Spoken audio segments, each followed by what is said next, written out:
వానాకాలం సాగు పనులు ఊపు అందుకుంటున్న సమయంలో రైతాంగానికి పెట్టుబడి సాయం అందించే రైతు భరోసా నిధుల పంపిణీపై అన్నదాతల్లో ఉత్కంఠ నెలకొంది.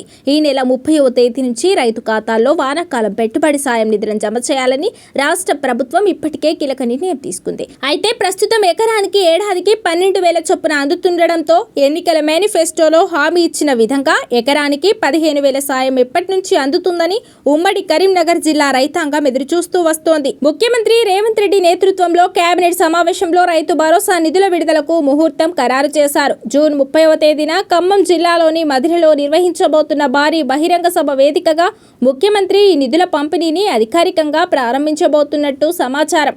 లబ్ధిదారులైన రైతుల ఖాతాల్లో దాదాపు 10 రోజుల వ్యవధిలోనే నేరుగా ఈ పెట్టుబడి సాయాన్ని జమ చేసేందుకు వ్యవసాయ ఆర్థిక శాఖలు ముమ్మరంగా ఏర్పాట్లు చేస్తున్నట్టు సమాచారం. ప్రభుత్వం నిధులు విడుదల చేస్తున్నట్టు ప్రకటించినప్పటికీ ఉమ్మడి కరీంనగర్ జిల్లా రైతుల్లో ఒక అంశంపై ప్రధానంగా చర్చ నడుస్తూ వస్తోంది.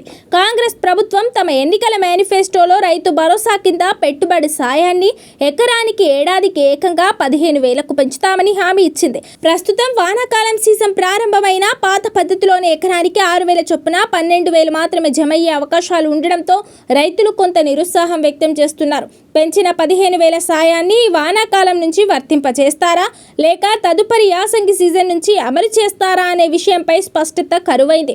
ప్రస్తుతం ఎరువులతో పాటు విత్తనాలు, దుక్కుల ఖర్చులు భారీగా పెరిగిపోవడంతో సాగు పెట్టుబడుల కోసం రైతులు అల్లాడిపోతున్నారు.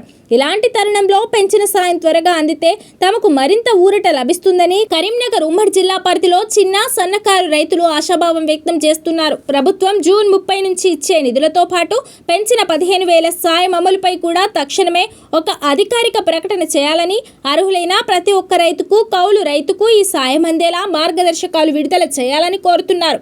ఖాతాల్లో నిధులు జమవుతున్నప్పటికీ వారు సంతోషించినప్పటికీ పెరిగిన సాయం ఎప్పటి నుంచి చేతికి అందుతుందో తెలియక ఉమ్మడి జిల్లా వ్యాప్తంగా ఉన్న లక్షలాది మంది అన్నదాతలు ఇప్పుడు ప్రభుత్వం వైపు ఆశగా ఎదురు చూస్తున్నారు.